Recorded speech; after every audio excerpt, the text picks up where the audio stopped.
नमस्कार। आज सवालों से घोटालों की जाल में फंसे कांग्रेस के बड़े बड़े नेताओं को सुलगाएंगे, जिन पर ईडी ने जोरदार एक्शन लिया तो कांग्रेस में भगदड़ मच गई।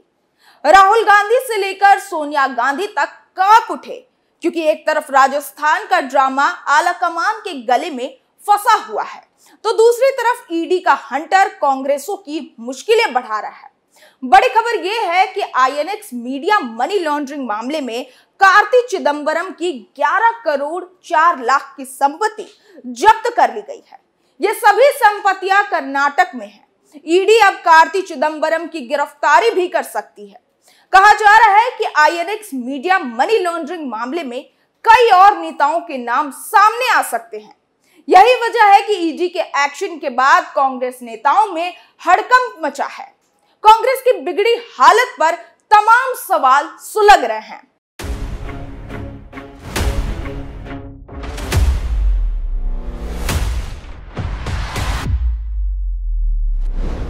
आईएनएक्स मीडिया मामले में ईडी ने क्या एक्शन लिया?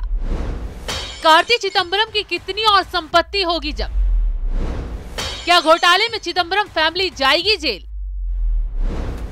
ईडी के एक्शन से क्यों डर गए राहुल सोनिया? इन सवालों ने कांग्रेस का सियासी पारा हाई कर दिया है, क्योंकि जांच की आंच आगे और भी बड़े नेताओं तक पहुंच सकती है। आईएनएक्स मनी लॉन्ड्रिंग मामले में कार्ति चिदंबरम की संपत्ति जब्त होने के बाद ईडी ने कहा कि जब्त की गई 4 संपत्तियों में से एक कर्नाटक के कुर्ग जिले में अंचल संपत्ति है।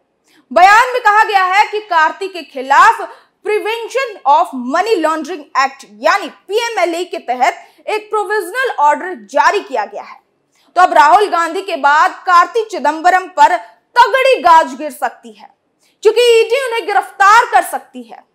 तो लोकसभा चुनाव से पहले कांग्रेस के लिए यह बहुत बड़ा झटका होगा।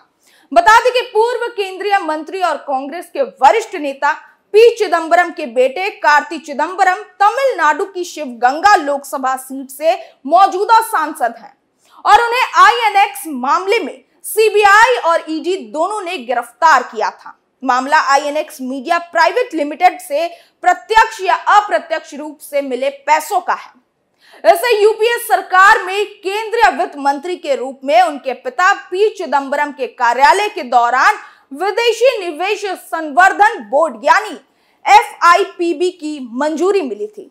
आखिर ये पूरा मामला क्या है, चलिए बताते हैं।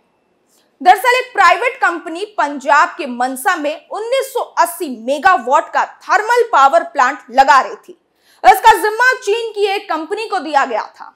आरोप है कि यह प्रोजेक्ट लेट हो रहा था। काम को तेजी से कराने के लिए चीनी प्रोफेशनल्स को मनसा लाया गया। इसके लिए वीजा का इंतजाम चेन्नई के एक शख्स ने अपने कुछ साथियों की मदद से किया। इनमें नियमों की अनदेखी हुई। कुल 263 प्रोजेक्ट वीजा जारी किए गए। इतना ही नहीं, होम मिनिस्ट्री को इस प्राइवेट कंपनी ने एक लेटर लिखा और इन तमाम वीजा होल्डर्स को फिर से वीजा जारी करने की गुजारिश की। इसकी मंजूरी 1 महीने में मिल गई। आरोप है कि चेन्नई के एक व्यक्ति ने अपने सहयोगियों की मदद से 50 लाख रुपए रिश्वत मांगी। आरोप है कि यह रिश्वत मनसा की प्राइवेट कंपनी ने मुंबई की एक कंपनी के फर्जी बिल के जरिए चेन्नई भेजी। सीबीआई ने मामले में 5 आरोपियों पर केस दर्ज किया है। इनमें पी चिदंबरम के बेटे कार्ति चिदंबरम, चेन्नई के करीबी सहयोगी एस भास्कर अमन, पंजाब की निजी कंपनी के Vikas Makharia, messrs Talwandi Sabo power limited, Mansa, messrs Bell tools limited, Mumbai शामिल है। इसके अलावा एक सरकारी अधिकारी और एक निजी कर्मचारी भी शामिल है। जांच एजेंसी ने इनके नाम नहीं बताए हैं। बता दें कि सीबीआई ने 2010 से 2014 के बीच के इस मामले में नया केस दर्ज किया है। इसके बाद मई 2022 में कार्ति के ठिकानों पर छापेमारी की गई, जहां से ईडी को कई अहम सुराग हाथ लगे। उसके बाद इस मामले में मनी लॉन्ड्रिंग का एंगल सामने आया। दरअसल मनी लॉन्ड्रिंग से जुड़ा ये मामला साल 2007 का है और आईएनएक्स मीडिया कंपनी से जुड़ा है। इसके डायरेक्टर शीना बोरा हत्याकांड की आरोपी इंद्राणी मुखर्जी और उनके पति पीटर मुखर्जी थे। इस मामले में ये दोनों भी आरोपी हैं। आरोपी के मुताबिक पी चिदंबरम ने उस वक्त वित्त मंत्री रहते हुए रिश्वत लेकर आईएनएक्स मीडिया हाउस को 305 करोड़ रुपए का फंड लेने के लिए विदेशी निवेश संवर्धन बोर्ड यानी FIPB से मंजूरी दिलाई थी। इस प्रक्रिया में जिन कंपनियों को फायदा हुआ उन्हें चिदंबरम के सांसद बेटे कार्ति चलाते हैं। इस मामले में सीबीआई ने 15 मई 2017 को केस दर्ज किया था। वहीं 2018 में ईडी ने भी मनी लॉन्ड्रिंग का केस दर्ज किया। एयरसेल मैक्सिस डील में भी चिदंबरम आरोपी हैं। कार्ति पर यह भी आरोप है कि उन्होंने इंद्राणी की कंपनी के खिलाफ टैक्स का एक मामला खत्म कराने के लिए अपने पिता के रुतबे का इस्तेमाल किया। मार्च 2018 में इंद्राणी मुखर्जी ने सीबीआई को दिए बयान में बताया था कि आईएनएक्स मीडिया को FIPB से मंजूरी दिलाने के लिए उनके और कार्ति चिदंबरम के बीच 10 लाख अमेरिकी डॉलर की एक डील हुई थी, जिसके बाद जुलाई 2019 में दिल्ली हाई कोर्ट ने शीना वोरा हत्याकांड की मुख्य दोषी इंद्राणी को आईएनएक्स केस मामले में मुख्य गवाह बनाने की सहमति दे दी थी। इसके बाद मामले में आए दिन कई चौंकाने वाले खुलासे हुए। वहीं आईएनएक्स मनी लॉन्ड्रिंग मामले में पूर्व वित्त मंत्री पी चिदंबरम को 21 अगस्त को सीबीआई ने गिरफ्तार किया और फिर 16 अक्टूबर को इसी मामले में ईडी ने अरेस्ट किया था। 4 दिसंबर 2019 को सुप्रीम कोर्ट से जमानत मिली। ईडी केस में भी सुप्रीम कोर्ट ने पी चिदंबरम को जमानत दे दी है। वो 106 दिन तक तिहाड़ जेल में रहे। तो अब ऐसे में ईडी उनके बेटे पर नकेल कस रही है।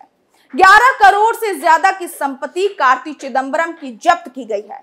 इसके साथ ही ईडी अभी और संपत्तियों को चिन्हित कर रही है जो मनी लॉन्ड्रिंग के दायरे में आ रही है।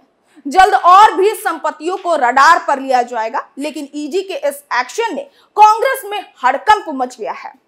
पहले ही कांग्रेस जांच एजेंसियों पर आरोप लगाकर बीजेपी को घेरने की कोशिश कर रही थी।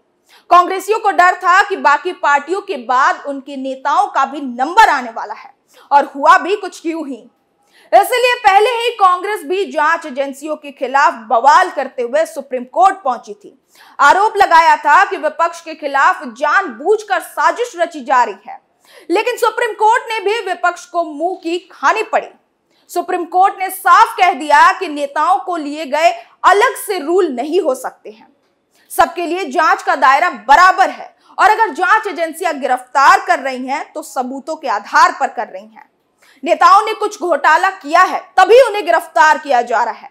ऐसे में विपक्ष उल्टे पैर अपनी याचिका लेकर सुप्रीम कोर्ट से भाग निकला। अब विपक्ष का कोई पैतरा काम नहीं आया। कांग्रेस को जिस बात का डर था वही हुआ। उसके भी घोटालेबाज नेताओं पर एक्शन तेज हो गया है। वैसे भी पी चिदंबरम हो या उनके बेटे, दोनों पर आरोप बेहद गंभीर है। करोड़ों की हेराफेरी का मामला है, क्योंकि चिदंबरम पर आरोप है कि उन्होंने विदेशों से 305 करोड़ रुपए की राशि प्राप्त करने के लिए आईएनएक्स मीडिया को गैरकानूनी तरीके से FIPB से मंजूरी दिलाई। इसके अलावा चिदंबरम के बेटे कार्ति चिदंबरम को भी इस मामले में साल 2018 में गिरफ्तार कर लिया गया था, क्योंकि कार्ति चिदंबरम का भी पिता अवैध धंधे में बराबरी का हाथ रहा। तो अब कांग्रेस नेताओं के काले चिट्ठे खुलने से कांग्रेस बुरी तरह बिलबिला उठी है, क्योंकि एक तरफ कांग्रेस लोकसभा और विधानसभा चुनाव की तैयारी में लगी है। हर उस मुद्दे को भुनाने की कोशिश कर रही है जिससे वो बीजेपी को घेर सके। सबसे ज्यादा बवाल राहुल गांधी की लोकसभा सदस्यता जाने पर काटा जा रहा है। दरअसल राहुल गांधी को मोदी सरनेम वाले विवादित बयान में दोषी पाया गया था, तो सूरत कोर्ट ने उन्हें 2 साल की सजा सुनाई, जिसके बाद उनकी लोकसभा की सदस्यता रद्द हो गई, और तो और राहुल गांधी का घर तक छीन गया। ऐसे में कांग्रेस ने इस मुद्दे को हथियार बनाकर बीजेपी को घेरने की कोशिश की, लेकिन खुद ही कांग्रेस बुरी तरह फंस गई, क्योंकि राहुल गांधी के मुद्दे पर कोर्ट ने भी कांग्रेसियों को आईना दिखा दिया, और उसके बाद राहुल गांधी के खिलाफ कई राज्यों में केस दर्ज किया गया।